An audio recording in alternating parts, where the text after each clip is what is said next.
So if you think before every phone call, before every time you're planning your day, and you think before you have any meeting, what do you think the first thing I ask of anyone when we sit down in a meeting is? Okay, what are your outcomes? What are the outcomes for this meeting? First thing I want to know, because if I know the outcomes, guess what? A lot of meetings, they're done pretty quick. So I know the outcome. You don't have to go through all the activities to sell me on it. Just that's your outcome. How do you want to do it? Sounds good to me. Rock. That's how you make a meeting productive. I know a meeting's productive not by the hours or time. Sometimes it takes longer to the outcome than you want, but I'm going to get the outcome. That's, by the way, what you see with me on stage. That's why my times vary. It's based on an outcome. I'm going to get that outcome. I don't give a damn whether it's the right time or not. I want to do it that time, but I must deliver the outcome. This fire you're feeling, this pressure you're feeling, this frustration you're feeling, this is what is going to make you into the weapon that you are going to become that will then build the life that you are out to build. What's my life going to look like if I don't do this? What's my outcome going to be if I don't do this? Am I going to be less than what I could be if I don't do this? These are the things that a winner's dialogue sounds like, all right? Loser dialogue sounds like, man, I don't know, man. I don't want to lose what I got. You know, I got it pretty good, when in reality, you don't have it pretty good. You're scrounging. You're trying to make ends meet. You're doing a job that you fucking hate, all right? And you've built this life that you're afraid of losing up as if it's extremely valuable. I'm going to get that. And by the way, how many like to have your company focused on outcomes, results, and not activities? Say I. People say all the time, well, did you get that done? Well, I left them an email. I left them a voicemail. I've sent them 3 emails. How many times you heard that? When that happens with me, I'm like, I don't show it. I just like, really? Wow, that's fascinating. We'll explain about our culture. It's about getting the result.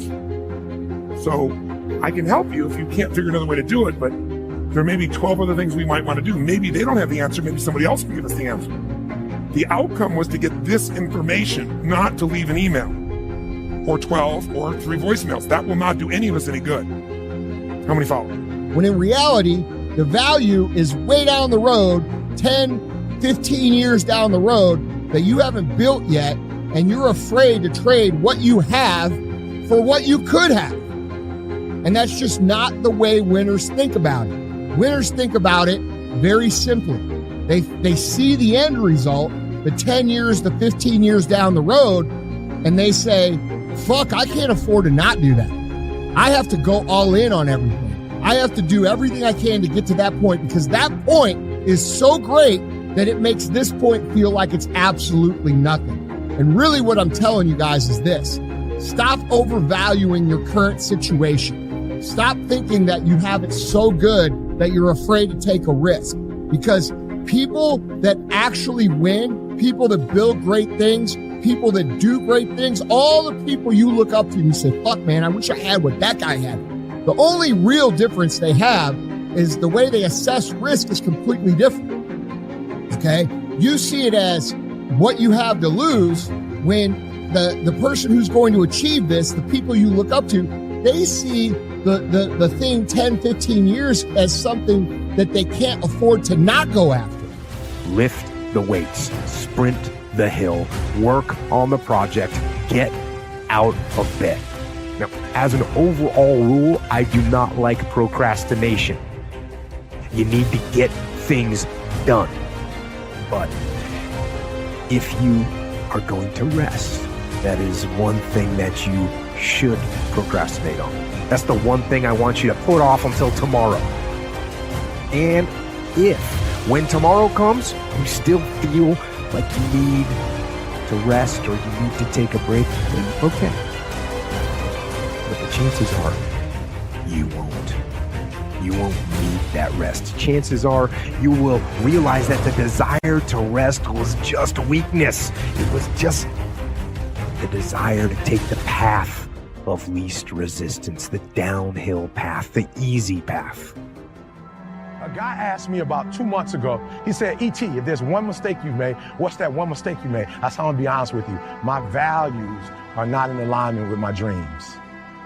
He said, E.T., what do you mean by that? I said, I want to tell you a story. I got a good friend of mine he came to me and said, Eric, my marriage is not where my marriage needs to be. I need to make some adjustments. I see you and your wife.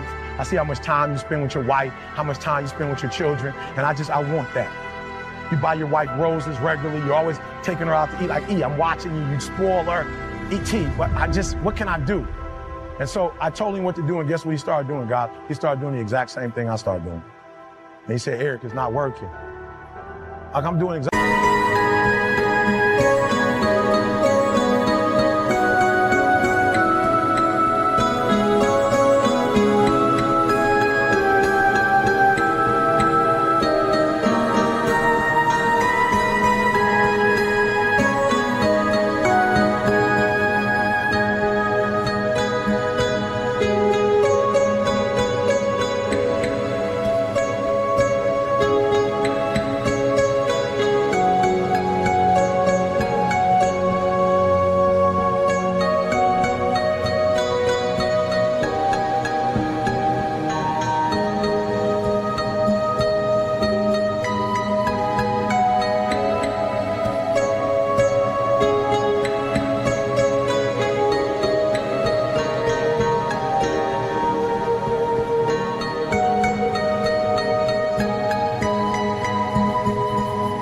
Exactly what you're doing, but it's not working. He said, why isn't it working? I said, you know why it's not working? Because your values and your dream, you say you want a better marriage. But I told you need to iron your wife's clothes. You know what he told me? After a while, he said, I'm gonna be honest with you, Eric. I know, you told me to iron, you told me to wash, you told me to cook, but where I come from, he said, I'm gonna be honest, Eric, when I do that, I feel like a punk. And I said, that's why you're having a hard time doing it. Because your value system says a man is not supposed to iron. A man is not supposed to cook. A man is not supposed to wash dishes. That's what your value system says. So you're doing one thing, but you're going against your own value system. And by simply going through the motions, you overcame that path. And you stayed on the righteous path, the disciplined path. You stayed on the war path, which is right where you know that you belong. I keep getting asked this type of question. How do I get discipline? Or how do I want discipline? Or how do I maintain discipline? And the answer, it's a simple answer, but obviously it's not easy. And there's all kinds of little tricks and methods that people talk about. And, they have some merit. Maybe they do work, these things, do the little things people say and wake up early. I say that, and write things down and take cold showers and tell everyone what you're going to do. So broadcast it and make promises or make bets with your friends of something that you don't want to lose. The reason why I'm having such an easy time washing clothes and cooking and ironing, you know why? Because nothing is as important to me as my marriage. And I would rather be happy. I would rather be happy.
Say I ain't no punk.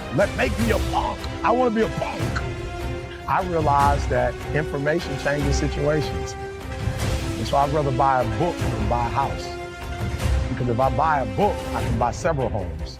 But if I buy a home and I don't have the right information, guys, for real, okay, I'm leaving you with this. This is crazy. Can I be honest with you guys? You could burn my house down and it wouldn't bother me. Well, how do I know? I had a home that a tornado tore down in Alabama. It didn't bother me. Why? Because we had the blueprints. And they could rebuild it. You can take all my money out the bank. It might hit me boom. If I would tell you my lineup of speaking and our audio book, what we're making every month, we'll be all right. I can make more money. If you take the knowledge out of my head and take the experiences that I have, I'm broke. I'm nothing. And those things, those ideas, they're cool. I'm sure they're going to have some impact. And if they work for you, that's awesome. But the fact of the matter is that the reason discipline is hard to maintain is because it is hard to maintain. That's what makes discipline hard. It's hard. And if you hear me claim that discipline is easy for me, then straight up, that's just my ego talking. That's what that is. Because I'm, unfortunately, just as human as everyone else. And it is work to maintain the discipline. That's what it is. Work. Holding the line.